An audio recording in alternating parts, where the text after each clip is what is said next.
Hi guys.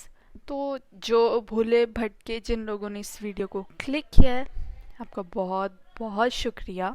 तो start करने से पहले आपको मैं रीज़न बता दूं कि आप क्यों ये वीडियो देखें, क्योंकि आपका टाइम भी तो बहुत प्रीशियस है ना, और मैं उसे वेस्ट करना नहीं चाहती। तो यहाँ पर मैं आपको एक चाइनीज़ ड्रामा एक्सप्लेन कर रही हूँ जिसका नाम है आर्सेनल मिलिट्री एकेडमी।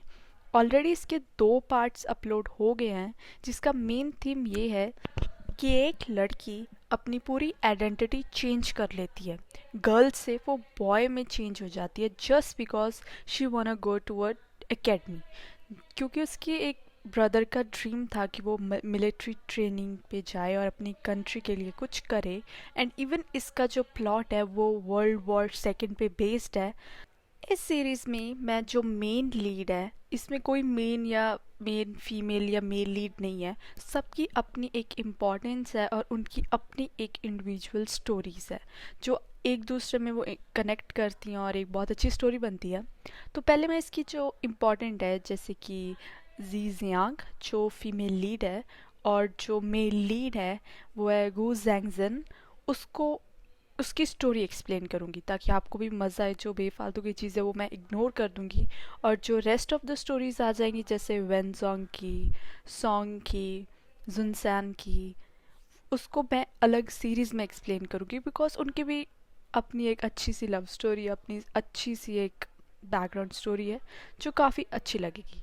तो हम आज इस 3rd पार्ट पे मैं आपको सिर्फ और सिर्फ गू जेनजेन एंड जी जियांग की स्टोरी एक्सप्लेन करूंगी। तो लास्ट सीन में हमने देखा कि जेनजेंग अपना बदला लेने के लिए सुबह जल्दी उठता है और लियांगचिंग के ऊपर पानी फेंक देता है। लियांगचिंग जी जियांग का ही नाम है, हम उसका नाम तब यूज़ करेंगे जब वो मेल कैरेक्टर में होगी, लियांगचिन। और जब वो अपने फीमेल ओरिजिनल कैरेक्टर में होगी तब हम उसका नाम जियांग ही यूज़ करेंगे। तो जब वो उसका पानी फेंक देता है तो वो हमेशा की तरह एक दूसरे से लड़ते हैं और सब बाहर आते हैं और सब ऐसे इग्नोर करते हैं कि यार अब इनके फिर से शुरू हो गया, बिकॉज इनका रोज़ का है अब ये। फिर उसके बाद सीन शिफ्ट होता है ट्रेनिंग ग्राउंड में।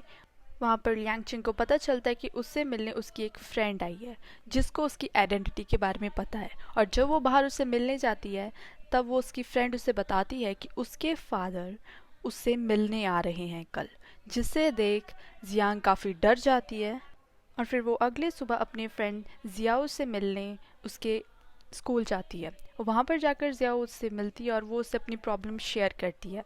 लियांगचिन कहती है कि अब वो क्या करे, मतलब वो अपनी आइडेंटिटी को कैसे चेंज करे। तो फिर जिया उसे आइडिया देती है कि वो उसके घर चलते हैं और वो उसका मेकअप कर देते हैं। वो उसको पूरी तरह से उस पर विग पहनाकर उसको ओरिजिनली जैसे वो दिखती है वैसे लेकर जाती है। और जब वो घर पहुंचते हैं तो जिया उसे कहती है कि हम दोनों को किसी के साथ डिनर पे जाना है। और जब वो दोनों डिनर पे जाते हैं तो वो मैंगटिंग से मिलने आती है। तो मैंगटिंग जेनसन से बदला लेना चाहती है क्योंकि उसने उसकी काफ़ी बेइज्जती की थी, और इसीलिए वो मिलते हैं। और जब वो बातें कर ही रहे होते हैं तो तभी मैंगटिंग से मिलने उसका एक काइंड ऑफ बॉयफ्रेंड आता है जिसका भाई जुनसान होता है। उससे देख जियांग वहाँ से भाग जाती है क्योंकि वो डर जाती है कि अगर उसने उसे पहचान लिया तो उसकी आइडेंटिटी रिवील हो सकती है। और जब वो भागती है तो भागकर बाहर आती है तो वो एक फ्लावर स्टॉल पे खड़ी हो जाती है। तब उसका ध्यान जाता है कि जेनजन अपनी कार से वहाँ से गुजर रहा है। तो वो उसे छुपती है, बट फिर भी जेनजन को कोई तो शक होता है, यार ये इसको मैंने कहीं देखा है। और जब वो अपनी गाड़ी रोककर पीछे अपनी विंडो से बाहर निकल कर देखता है तो जियांग छुप जाती है, तो वो काइंड ऑफ बच जाती है उससे। और उधर मैंटिंग जेनजन को मारने के लिए गुंडे बेचती है, जिससे वो पहले तो बातों में उलझाता है पर एंड में वो उन सबको बहुत होता है। फिर जब मैंटिंग को समझ आ जाता है कि ये से पंगा लेना कोई खाला जी का वाड़ा नहीं है, हाँ, डर के वहाँ से भाग जाती है। फिर अगली सुबह जेनजन अपनी डॉम में दारू लेके आता है जो कि अलाउड नहीं होता। और जब वो सबको बुलाता है कि मेरे पास दारू है, सब अपना सामान लेकर आ जाओ, और तभी वहाँ पर कमांडर आ जाते हैं और वो उसके रूम में आते हैं और उससे उसकी दारू ले जाते हैं, क्योंकि यार वो एक कमांडर है ऐसे थोड़ा ना उनके नाक के नीचे से उन्हीं की एकेडमी में कोई दारू पी सकता है और उनके होते हुए फिर उनसे दारू लेकर चले जाते हैं। और जब वो बाहर निकलते हैं तो बाहर लियांगचिन भी गुजर रहा होता है, तो वो उनको पनिशमेंट देते हैं कि तुम और जेनजेन वॉशरूम साफ करोगे। ये देख तो लियांगचिन भाई यार, क्योंकि इनकी एकेडमी का रूल होता है गलती कोई भी करे, जो रूम में इकट्ठे रहते हैं उन दोनों को पनिशमेंट मिलेगी। तो उधर लियांगचिन वॉशरूम साफ कर रही होती है और आराम से जेनजेन ग्राउंड में आराम कर रहा होता है। तो फिर उसके बाद तो लियांगचिन को बहुत गुस्सा आता है, वो भागकर बाहर जाता है और कहता है मैंने ठेका लिया हुआ है, हाँ तुम यहाँ पर बैठ के आराम कर रहे हो और उधर मैं घिस घिस के वॉशरूम साफ कर रहा हूँ, तुमने खुद को समझ क्या रखा है यार, मेरी हेल्प करो। वो कहता है कि मुझसे नहीं होगी, तुम खुद करो। तो लियांगचिन कहता है ठीक है, ऐसी बात है तो मुझे भी नहीं करनी, हाँ ऐसे करते हैं हम दोनों अब आराम करते हैं और कल दोनों साथ में बात की पनिशमेंट लेंगे। हाँ, जिससे जेनजेन डर जाता है क्योंकि उसे ऑलरेडी बात की पनिशमेंट मिल चुकी है और वो फिर से उस गंदे पानी में पूरे एक दिन के लिए तो नहीं रहना चाहता। तो वो कहता है कि चलो मेरे पास एक आइडिया है। तो वो क्या करता है कि एक टैंकर पे, वहाँ पर एक टैंकर खड़ा होता है, वहाँ पर वो पाइप लगाकर वॉशरूम को पाइप से साफ करने लगता है, मतलब पूरी पानी अंदर, जैसे उनको बोला वो वैसे नहीं कर रहा होता है। और वो जब पूरा पानी अंदर फेंक रहा होता है तो लियांगचिन भी उसके साथ चलता है, यार ये आइडिया अच्छा है क्योंकि इजी से उनका सारा वॉशरूम साफ हो जाएगा। और तभी के तभी टैडना कमांडर वहाँ से निकलते हैं। वो ऑलरेडी वॉशरूम में ही बैठे थे और इनमें से किसी को भी ये बात नहीं पता थी। और जब कमांडर कोई वहाँ से निकलते हैं इन दोनों की फट जाती है और वो जब बाहर निकलते हैं तो उन्हें पनिशमेंट देते हैं कि उनको लॉग उठानी है। फिर ये दोनों आपस में लड़ने लगते हैं, जो कि बहुत नॉर्मल है इन दोनों के लिए। तो कहते हैं तुम्हारी गलती है, तुमने वॉशरूम में नहीं देखा। वो कहते हैं अच्छा, तुम्हारे घटिया सी आइडिया ने मुझे ये उठाने पे मजबूर कर दिया है। फिर ऐसे लड़ते झगड़ते वो अपनी पनिशमेंट कंप्लीट कर लेते हैं। बट वो दोनों डिनर के लिए लेट हो गए थे, तो जेनजेन तो जल्दी जाकर अपना डिनर ले लेता है। बट जब लियांगचिन वहाँ पर पहुँचता है तो सारा डिनर ख़त्म हो गया था। तो फिर जेनजेन के पास एक ब्रेड की पीस थी जो वो चाहे तो उसे दे सकता था, बट ऐसे कैसे भाई, इतना दरिया दिल, और वो भी उस आदमी के लिए जिससे ये इतना लड़ता है, ना ना। तो वो क्या करता है, मतलब उठता है अपनी सीट से और कहता है मेरा पेट भर गया, और उसे लिक करता है उस ब्रेड के पीस को और टेबल पर रख देता है और कहता है जिसे भूख है वो खा लो। ये देख लियांगचिन कहता है इस कुत्ता, क्योंकि ऑफकोर्स उसने काम ही वही किया था। फिर उसकी वो बेचारी सारी रात बिना कुछ खाए पिए गुजरती है अपना दिन। और फिर जब वो अगले दिन उनकी मार्शल आर्ट की प्रैक्टिस हो रही होती है, जहाँ पर वेंजॉन और लियांगचिन के बीच के मैच हो रहा होता है, काफ़ी तकड़ी टक्कर होती है क्योंकि वेंजॉन की और लियांगचिन की नहीं बनती, यहाँ पर किसी की भी किसी के साथ नहीं बनती, सब ऐसे ही हैं। बट धीरे धीरे बनने लगती है। तो वो एक दूसरे से बहुत ज़्यादा तकड़ी एक दूसरे को फाइट दे रहे होते हैं और एंड में लियांगचिन जीत जाती है। बट वेनजोंग चीटिंग करके उसकी शोल्डर पर मारता है, जिससे जुनसन लियांगचिन को पकड़ता है क्योंकि वो बहुत बुरी तरह से गिरी है। और उधर जेनसन इतनी फराटेदार किक मारता है ना कि स्वाद ही आ जाता है यार सच में, और वो वेंजॉन को गिरा देता है। फिर उधर कमांडर आते हैं और वो कहते हैं कि जेनसन को कहते हैं कि तुम लियांगचिन को मेडिकल रूम लेकर जाओ। और जब वो लेकर जाते हैं तो मेडिकल वाले डॉक्टर कहते हैं कि तुम अपने कपड़े उतारने को कहते हैं क्योंकि उसके शोल्डर पर काफ़ी ज़्यादा चोट लगी थी। तो वो कहते हैं कि नहीं डॉक्टर मैं खुद लगा लूँगा। पर फिर भी जब वो नहीं मानते तो वो वहाँ से भाग जाते क्योंकि ऑफकोर्स वो लड़की थी यार, उसको अपनी आइडेंटिटी रिवील नहीं करवानी थी। तो डॉक्टर उसकी मेडिसिन जेनजेन को दे देते हैं कि तुम जाओ और उसे लगा देना। और जब वो रूम में जाते हैं तो वो एकदम से वॉशरूम आता है जहाँ पर ऑलरेडी लियांगचिन खड़ी थी। तो वो उसे कहती है तमीज़ नहीं है तुम्हें, नॉक करके आना चाहिए। तो वो कहता है अच्छा ये तुम्हारी मेडिसिन। और जाते जाते वो कहता है एक मिनट, कहीं तुम लड़की तो नहीं? तुम शॉर्ट हो, स्किनी हो एंड इवन ज़्यादा स्टैमिना भी नहीं है, बहुत जल्दी थक जाती हो और तुम्हें अपने कपड़े उतारने से भी प्रॉब्लम है, कहीं तुम वो बोलने ही वाला होता है कि लियांग चिंग बहुत गुस्से से बोलता है तुम पागल हो गए हो और उसको वहाँ से जाने को कहता है। वैसे जेन का मोटिव उसे तंग करना ही होता है और वो चाहे जो भी करे, उसको अगर वो तंग हो रही है तो वो बहुत खुश है। और फिर रात को जब वो अपने रूम में सोती है तो उसको उसके भाई के सपने आते हैं, तो वो सो नहीं पाती। और फिर जब वो बाहर आती है तो वो देखती है कि उसकी पहली बार जुनसैन से बात होती है, जिससे वो काफ़ी ज़्यादा उससे भाई जैसा लगता है, क्योंकि उसकी जो मेंटेलिटी है, the way of thinking is quite similar to the one of Liangchin. Liangchin Jiang का भाई ही है और वो उसी का नाम यूज़ कर रही है इस एकेडमी में। और फिर अगले दिन उनकी शूटिंग की प्रैक्टिस होती है और उन सब को राउंड्स दिए जाते हैं। और जब उनका रिज़ल्ट आता है तो उसमें से सॉन्ग बहुत अच्छा परफॉर्म करता है और उसके पूरे के पूरे मार्क्स होते हैं।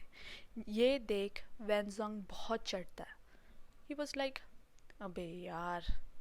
और जेन का एक भी नहीं लगता, वो सारे मिस कर देता है, बट फिर भी उससे अपनी फुकरी तो दिखानी थी, वो कैसे अपनी वो छोड़ सकता था।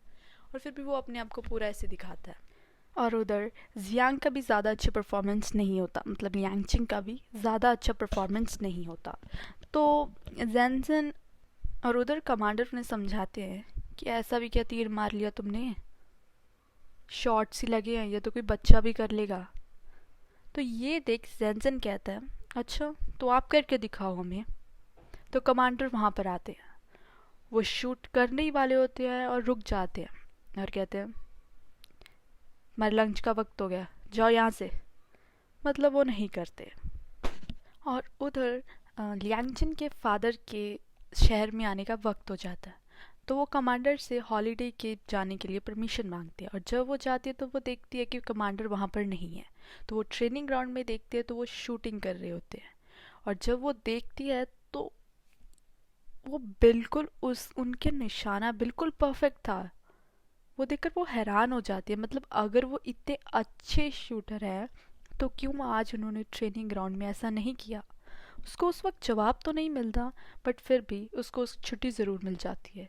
तो वो अगले दिन स्टेशन पर अपने फादर को पिक करती है और शाम को उसके फादर उसे एक पार्टी में लेकर जाते हैं, जो party famous businessman mister Shane की तरफ से थी। तो उसके फादर उसे बताते हैं कि ये बहुत अच्छे बिजनेसमैन है, मतलब उनकी काफ़ी सारी ब्रांचेस है। उसे लगता है कि उसने ये सुना हुआ है नाम, मतलब इस सब के बारे में, बट वो फिर भी ज़्यादा ध्यान नहीं देती। उसके फादर चले जाते हैं अपने फ्रेंड से बात करने और जियांग अपनी पार्टी इंजॉय करने में बिजी रहती है। वो जूस पीती है, केक खाती है और तभी उसका ध्यान जाता है कि उसके फादर किसी मिस्टर शेन को मिल रहे हैं और वो दरअसल जुनसैन का भाई है और इवन जुनसैन भी उसके पास ही खड़ा है। तो तब उसको ख्याल आता है यार ये तो वही है, मतलब उसके फ्रेंड ने जिस जुनसैन के बारे में बताया था, जिस शेन कंपनी के बारे में बताया था, ये उसी की तरफ से पार्टी है। ये देख तो ना बस यांग को लगता है कि उसने अपनी कब्र खुद ही खोद ली। उसको पता होने के बाद भी वो इस पार्टी में आ गई और उसकी कफन की तैयारी तो उसके डैड कर रहे थे, क्योंकि वो उसको बुलाते हैं उसे इंट्रोड्यूस करवाने के लिए। और वो उसके पास जब कोई चारा नहीं बचता तो वो जो हाथ में केक होता है उसी को अपने मुंह पे मार लेती है और फिर वो कहती है सॉरी डैड।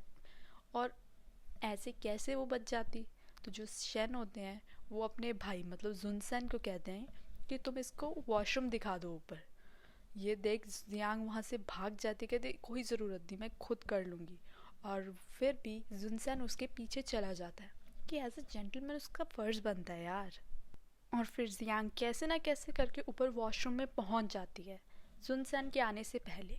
और जब जुनसैन बाहर देख रहा होता है तो वो चुपके से वॉशरूम से निकल जाती है और वो नीचे भागने लगती है स्टेयर से। उसके पीछे जुनसैन भी भागता है कि आखिर ऐसा क्या हो गया यार कि जो ऐसे भाग रही है ये। तो जब वो नीचे स्टेयर्स पे नीचे आती है तो वो एकदम से ही वेटर से टकरा जाती है, जिसकी वजह से ग्लास नीचे गिर जाते हैं और उसकी आवाज़ सुनकर जैनसन पीछे देखता है। जी हाँ, जैनसन भी वहाँ पर प्रेजेंट होता है, क्योंकि यार ये बड़े बिजनेसमैन की पार्टीज होती हैं और इसमें बड़े बड़े लोग तो आते हैं और प्रेजेंट होना लाजमी था। और जब वो ऊपर देखता है तो जियांग भी उसकी तरफ देखती है और इनके बीच का आई कांटेक्ट बहुत ही सिरा होता है। मतलब वो एक दूसरे को नहीं जानते, बट उनको देखते सर ऐसे लगता है कि एक दूसरे को जानते हैं, जिसे देख जेनसेन को भी थोड़ा सा लगता है यार ये ऐसा इसको कहीं देखा है। एंड इवन जियांग ये देखकर वहाँ से भाग जाती है। और फिर उसके बाद जब जेनसेन अपने घर पहुँचता है तो उसके बटलर उसे बताते हैं, उसके फादर की कंडीशन के बारे में बताते हैं कि वो अभी काफ़ी स्ट्रेस में रहते हैं, तो प्लीज़ आप उनसे ज़्यादा धीरे से बात करना, लड़ना मत, क्योंकि इसके और इसके फादर के बीच ये हमेशा लड़ते ही रहते हैं। और फिर जब वो अपने एकेडमी में वापस आता है तो वो यांगचिन के बारे में सोच रहा होता है। जो आज सीन हुआ उसे कहीं ना कहीं ये यकीन हो रहा होता है कि लियांगचिन और वो लड़की एक ही है, क्योंकि वो बहुत सारी कड़ियाँ मिला रहा होता है। जैसे जब वो पहली बार उसे मिला तो उसके बैग में एक अंडरशर्ट कर क्या रही थी, और वो भी एक लड़के की। दूसरा, जब उसको डॉक्टर ने उसके कपड़े उतारने को बोले तो वो इतना हेजिटेट क्यों कर रही थी, इसमें कौन सी बड़ी बात है। तीसरा, जब वो उसके वॉशरूम में आया तो वो इतना डर क्यों गई, एंड इवन आज तक उसने उसे किसी भी बॉयज़ वॉशरूम में देखा तक नहीं है। चौथा, यार वो उस लड़की को जानता तक नहीं जो उसको पार्टी में मिली, तो वो उसे देख इतना डर क्यों गई। और पांचवा, लियांग चिन और उस लड़के की शक्ल कितनी मिलती है यार। वो उसका शक दिनों दिन बढ़ ही रहा होता है। और आगे क्या होगा वो नेक्स्ट पार्ट में। Thank you so much guys. और यार प्लीज़ सब्सक्राइब कर दो, मेरे 0 सब्सक्राइबर्स हैं, प्लीज़ कोई तो मुहूर्त कर दो यार। Thank you. आई होप कि आप अगला पार्ट भी देखोगे। बाय।